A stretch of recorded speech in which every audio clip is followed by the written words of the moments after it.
Hi, I'm a little bit late, but the Nero Book Awards, the shortlist has been announced.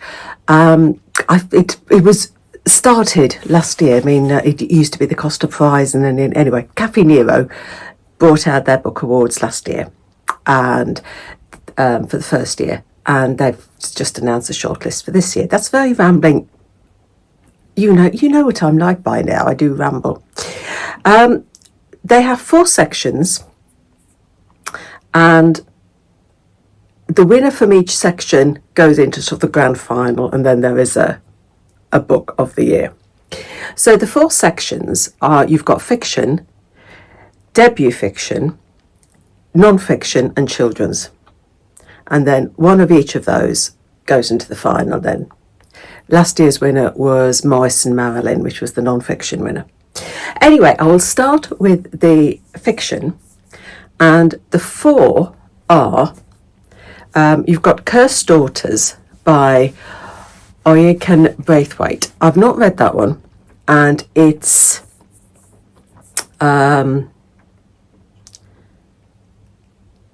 all to do with no man will call your house his home, and if they try they will not have peace. So goes the family curse of the Follodens. Now it's Enya's turn. She's destined to live out the habitual story of love and heartbreak, or can she escape the family curse and the mysterious fate that befell her aunt? So I've not read that one. The next one I have read, Ian McEwan's What We Can Know, and I love this. I thought it was a really good one. It's set in 2119, and as scholars living in a Britain that has now been partially submerged after a sort of a climate catastrophe, and he's looking for a poem from the previous year, and I love this one. I thought it was really nice. Then there was The Two Roberts by Damien Barr, another one I've not read, and this is a moving story of devotion and obsession, art and class, a love letter to McBride and Colquhoun, the almost forgotten artists who tried to change the way the world sees and paid a devastating price. It's another one I've not read. And then the 4th one was one of my favourites, Sea Scraper by Benjamin Wood, the one that I thought should have won the Booker Prize, but it didn't even make the shortlist. And this one, Thomas lives in Long Ferry, working his grandpa's trade as a shanker. This is going through the shore after the tide's gone out and digging up the shrimps. Rising early, he heads to the gloomy beaches, scraping for a shrimp. I've just told you that. Though at heart he's a folk musician, when a striking visitor turns up promising Hollywood glamour, Thomas is shaken from his drudgery. But how truthful is the American, and how far can his inspiration carry Thomas? So those are the 4 on the fiction list. On the debut fiction, I haven't read any of these. We've got The Expansion Project by Ben Pester. At Cap Meadow Business Park, Tom Crowley, a mid-level employee, loses his daughter during Bring Your Daughter to Work Day. When she is not found, it transpires she was never there. Refusing to accept this, Tom continues his search, losing his sense of himself and his grip on reality in a maze of corridors and multidimensional spaces of his impossibly expanding workplace. Now that, I think I'm going to have to order that one from the library, because that one really intrigues me. That one doesn't. The next one is Lush by Rochelle Dowden Lord. Rochelle Dowden Lord. 4 very different people, each at a crucial point in their lives, arrive at a French vineyard estate for a transformative experience, but not the kind they expected. As glasses are emptied, rivalries fermented, and secrets spilled, each must confront hard truths. Heady and subtly powerful, Lush is a bittersweet reckoning with class, beauty, hedonism, and desire. Then we've got A Family Matter by Claire Lynch. A mother following her heart, a father with the law on his side, a child caught in the middle, an unputdownable debut about a family torn apart by secrets, prejudice, and their own best intentions. It says for fans of Claire Keegan and Louise Kennedy, both of both writers that I enjoy. And the final one is Season by George Harrison. For 10 months, two men occupy adjacent seats in a football stadium. The introspective young man is trying to find his place in the world. The old man, an increasingly isolated carer for his fading wife, has little to look forward to. As their team lurches towards relegation, both men realise how much they have in common and strike up a tentative but life-affirming friendship. That sounds quite bittersweet. Then the non-fiction one, The Finest Hotel in Kabul by Lee Stowsett, drawing on 40 years staying at Kabul's intercontinental. This debut is a deeply intimate, character-driven narrative history of modern Afghanistan, told through the story of its sole luxury hotel. The next on the non-fiction is Craftland, A Journey Through Britain's Lost Arts and Vanishing Trades by James Fox. Britain has always been a craftland. For generations. What we made with our hands defined our identities, built our communities and shaped our regions. From the Isles of Scilly to the Scottish Highlands, James Fox seeks out the country's last remaining master craftspeople.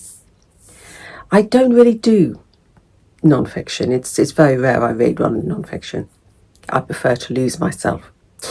Though this one, Death of an Ordinary Man by Sarah Perry.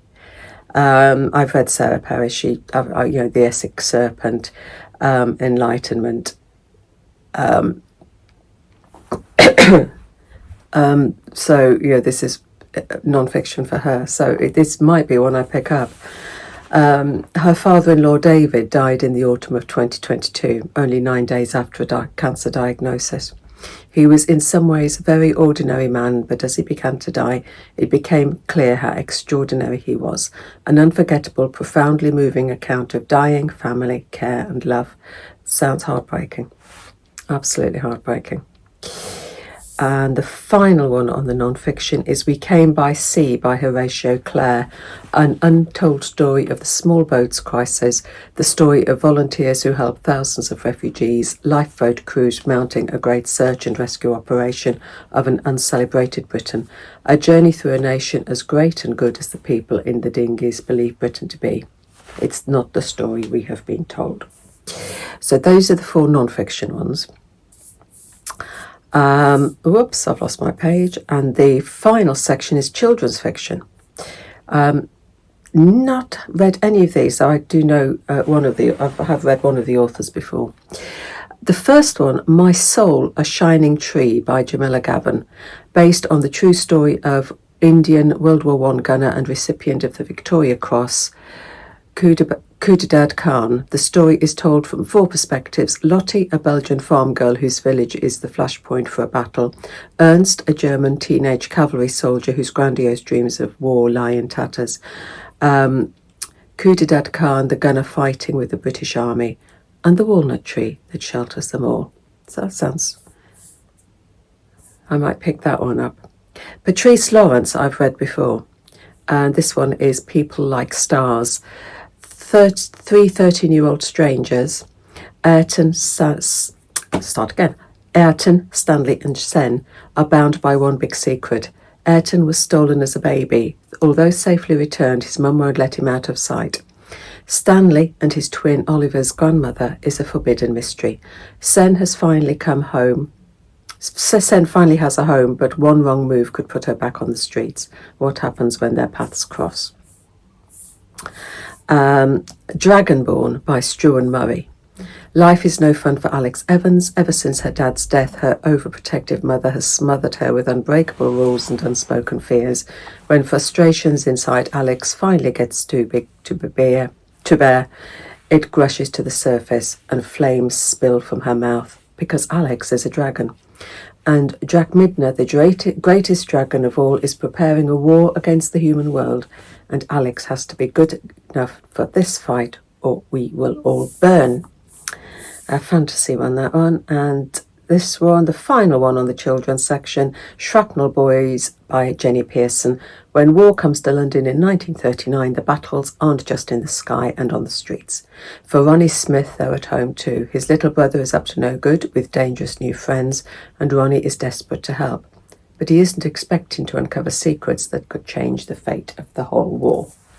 So those are the 4 sections on the Nero Prize. I don't know what the dates are actually. Does it tell me on this or not? Key dates, here we are. The category winners are announced on the 13th of January. So January we'll get the winner of the fiction, the non-fiction, the debut and the children's to go into the final. And then the gold prize is awarded on the 4th of March.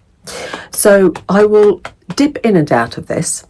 I don't follow this one as religiously as the Booker and the Women's Prize, but I do like having a look, and I will sort of pick them out. But when the category winner is announced on the 13th of January, then I will make sure that I have read all 4.